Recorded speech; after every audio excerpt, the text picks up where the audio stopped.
بونجورنو. اهلا وسهلا فيكم بحلقه جديده من اسك سبيشالز. موضوع حلقتنا اليوم حيكون عن الاكزيما، بما انه فايتين على ابواب شتاء والاكزيما اكثر شيء بتطلع بالشتاء. فهلا دكتور مؤمن حيحكي لنا اكثر عن هذا الموضوع. ديرماتيتس أو التهاب الجلد هو مجموعة أمراض بتصيب الجلد بتسبب التهابه واحمراره وتقشر وحكة بمناطق مختلفة من الجلد.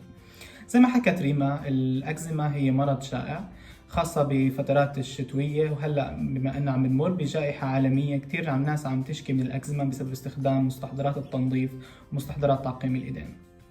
الأكزيما هي ممكن تكون بمنطقة صغيرة بالجسم وممكن تشمل الجسم ككل.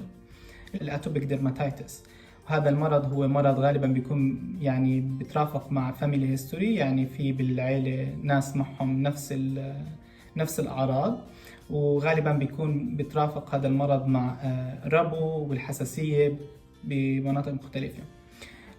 الاتوبيك ديرماتيتس ببلش غالبا بعمر صغير وبيشمل مناطق زي الوجه، طيات الكوع، طيات الركب. هاي المناطق المشمولة غالبا بالاتوبيك ديرماتيتس.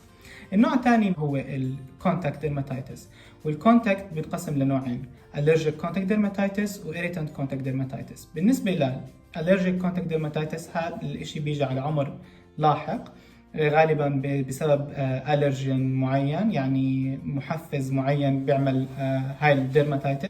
اما النوع الثاني اللي هو الاريتنت كونتاكت ديرماتيتس، وهذا النوع هو اللي هلا احنا عم بنعاني منه بسبب استخدام المعقمات ومواد التنظيف، وهي الاشياء اللي بتخلي الجلد رطب وعم بتفضي الزيوت من الجلد.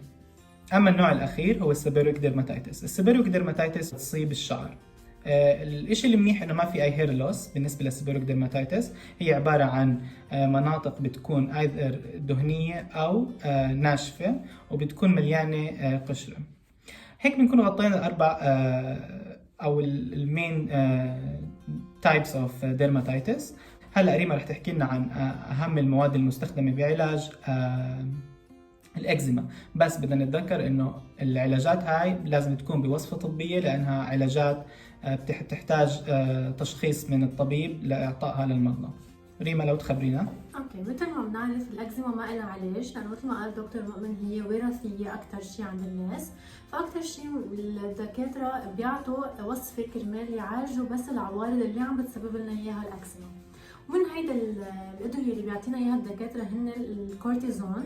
الادويه الكورتيزون بتجي بعيار خفيف، بس بنقدر نحطها مطرح ما عم نعاني من الاكزيما، بنعاني من اكزيما مزمنه عم بتأدي هذا الشيء لالتهابات. مطرح ما عم تطلع الاكزيما يفضل مراجعه الطبيب المختص، وهو بيعطيكم وصفه طبيه لمعالجه هذا الشيء.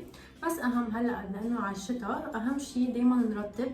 الترطيب كتير مهم كرمال الاكزيما ما تطلع، لانه الاكزيما بتطلع لما يكون في كتير الجلد عنا ناشف. واهم شيء كمان نشرب كميه وافره من المي عشان جلدنا تضل مرطبه. احنا بجائحة كورونا كتير عم نستعمل معقمات لايدينا، وهذه المعقمات عم بتسبب كتير نشفان لايدينا. فاهم شيء انه نرطب كتير منيح كرمال نمنع الاكزيما تطلع. ومثل ما بنعرف نحن بالشتاء بنلبس صوف، والصوف هو من العوامل المؤثرة انه تطلع عنا الاكزيما. تحت ثيابنا نلبس شيء قطن، القطنيات اللي هن بيمنعوا انه يصير في احتكاك مباشر من الصوف على جلدتنا وتمنع الاكزيما. وكمان في كتير ناس عندها حساسيه من ادويه الجلي او من الصابون، فاهم شيء نجيب صابون يكون لطيف على الايدين او على جسمنا كله عشان نمنع انه ينشف لنا جسمنا وتطلع الاكزيما. فاهم شيء حنرجع نكرر الترطيب وشرب المي عشان جسمنا يضل مرطب.